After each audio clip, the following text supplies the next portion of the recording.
Hello friends, I am Arindar again. My today's topic is pre-call planning in sales. This is the third part of this series. If you have not seen the first and second part of this video, you can click on the links given in the description. This part is specifically for medical reps. इस video में हम discuss करेंगे कि एक medical rap को अपने pre call planning कैसे करनी चाहिए, क्योंकि एक मेडिकल रैप की लाइफ में प्री कॉल प्लानिंग बहुत इंपॉर्टेंट होती है। प्री कॉल प्लानिंग एक डॉक्टर को कन्वर्ट करने में और अल्टीमेटली एक मेडिकल रैप को अपने टारगेट अचीव करने में बहुत हेल्पफुल होती है। The first point is plan 1 day in advance. Pre call planning starts at your home. You must prepare your working plan 1 day in advance. कल आपको जहां वर्किंग करनी है उसकी तैयारी एक दिन पहले करने के दो फायदे हैं। पहला फायदा यह है कि आप अपने डॉक्टर की अवेलेबिलिटी चेक कर सकते हैं कि कल जिस डॉक्टर को आप मिलने जा रहे हैं वो अवेलेबल भी है या नहीं। दूसरा फायदा यह है कि कई बार आप अपनी प्लानिंग में कोई इंपॉर्टेंट पॉइंट मिस कर जाते हैं। In the main time you can recall something important that you missed out in your first planning. हो सकता है डॉक्टर ने आपसे किसी स्पेशल इनपुट की, किसी सैंपल की, किसी गिफ्ट की, किसी लिटरेचर की डिमांड की हो जो आप भूल गए हो। अगर आप अपना प्री कॉल प्लान एक रात पहले तैयार करते हैं तो आपको सोचने के लिए टाइम मिल जाता है। Next point is finalise the input. Input दो तरह के होते हैं, primary input and secondary input. Primary input एक मेडिकल रैप खुद होता है, यानी कि एक मेडिकल रैप ही सबसे जरूरी इनपुट होता है। उसकी पर्सनल विजिट सबसे ज्यादा जरूरी होती है। No other input can take the place of a medical rep's visit. Secondary input में आपके सैंपल्स, गिफ्ट्स, रिमाइंडर कार्ड्स आते हैं। This is your support material. कई बार मेडिकल रैप्स ये कंप्लेन करते हैं कि कंपनी कोई अच्छा इनपुट नहीं भेज रही है।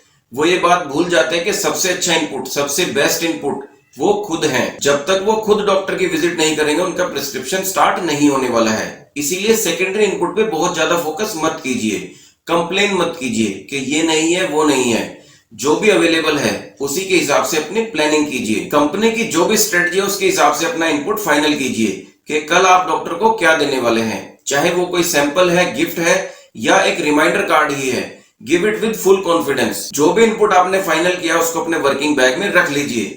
आपकी लास्ट कॉल का इनपुट आपके बैग में सबसे नीचे और फर्स्ट कॉल का इनपुट सबसे ऊपर होना चाहिए। Next point is RCPA. RCPA का मतलब है रिटेल केमिस्ट प्रिस्क्रिप्शन ऑडिट, यानी कि केमिस्ट का सर्वे। आरसीपीए पे मैं पहले ही 3 वीडियो बना चुका हूं जिनमें आरसीपीए को पूरी डिटेल में एक्सप्लेन किया गया है। तीनों वीडियोस के लिंक्स आपको डिस्क्रिप्शन में मिल जाएंगे। अक्सर मेडिकल रैप्स इनकम्प्लीट इंफॉर्मेशन के बेस पे अपनी रणनीति बनाते हैं और अधूरी जानकारी के बेस पे अपनी रणनीति बनाने के कारण उनको उतनी सक्सेस नहीं मिलती है जितनी वो मेहनत करते हैं। किसी भी डॉक्टर का आरसीपीए तब तक कंप्लीट नहीं माना जाता है जब तक आपको इन 8 पॉइंट्स की जानकारी नहीं होती है। Molecule, quantity, sales volume, company name, brand name, MRP, scheme and Y. Molecule इसलिए जरूरी है ताकि आपको ये पता रहे कि आपको डॉक्टर को सेम मॉलिक्यूल पे कन्वर्ट करना है या डिफरेंट मॉलिक्यूल पे कन्वर्ट करना है, डिफरेंट स्ट्रेंथ पे कन्वर्ट करना है या डिफरेंट कॉम्बिनेशन पे कन्वर्ट करना है। इसके बारे में मैं आपको किसी आने वाले वीडियो में बताऊंगा when we will discuss the doctor conversion strategies। अगले दोनों पॉइंट्स को एक साथ लेते हैं, quantity and sales volume. Quantity का मतलब है नंबर ऑफ यूनिट्स, कितने बॉक्सेस, कितनी बॉटल्स, कितने इंजेक्शंस, और वॉल्यूम का मतलब है अमाउंट, मेरे कितने बॉक्सेस बिक रहे हैं और कंपटीटर के कितने बॉक्सेस बिक रहे हैं। मेरा सेल्स वॉल्यूम कितना बन रहा है और कंपटीटर का सेल्स वॉल्यूम कितना बन रहा है। कई बार किसी प्रोडक्ट के 10 बॉक्सेस का वॉल्यूम भी उतना नहीं बनता जितना किसी दूसरे प्रोडक्ट के 2 ही बॉक्सेस से बन जाता है। नंबर ऑफ बॉक्सेस की बजाय सेल्स वॉल्यूम पे फोकस करो। डॉक्टर का टोटल पोटेंशियल कितना है, उसमें से आपका कंपटीटर कितना शेयर ले रहा है और आपको कितना शेयर मिल रहा है। हो सकता है डॉक्टर का टोटल पोटेंशियल एक समुद्र के जितना हो और आपको सिर्फ 1 गिलास पानी मिल रहा हो। कंपनी, ब्रांड नेम और एमआरपी से आपको यह पता चलता है कि डॉक्टर ब्रांड कॉन्शियस है या प्राइस कॉन्शियस है। स्कीम से आपको रिटेलर बेनिफिट का पता चलता है। And then comes Y. Y का मतलब है कि डॉक्टर किसी स्पेसिफिक ब्रांड को क्यों लिख रहा है। कई बार पहले 7 पॉइंट्स इस वाई के सामने बेकार हो जाते हैं, इसीलिए इस वाई को फाइंड आउट करना बहुत जरूरी होता है। जिस दिन आप ये पता कर लेते हैं कि डॉक्टर एक ब्रांड को क्यों लिख रहा है, उस दिन डॉक्टर को कन्वर्ट करना आपके लिए इजी हो जाता है। Next point is finalise the product. अगर आपका फोकस 3 से ज्यादा प्रोडक्ट पे है, it means you have no focus.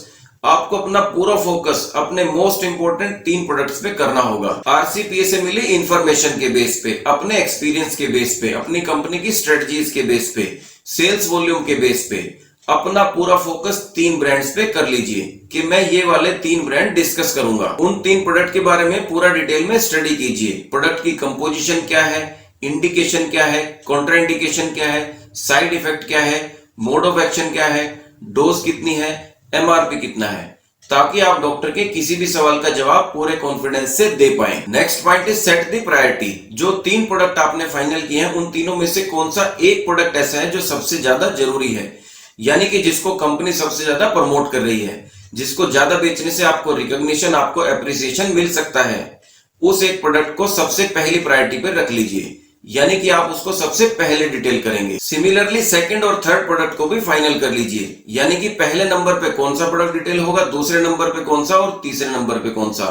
This gives a clear cut message to the doctor कि आप किस प्रोडक्ट के लिए आए हो, कौन सा प्रोडक्ट आपके लिए सबसे ज्यादा जरूरी है। And the last point is day plan. आपके प्री कॉल प्लानिंग के पूरे एनालिसिस को एक फॉर्मेट पे नोट कर लीजिए, इसी को हम डे प्लान बोलते हैं।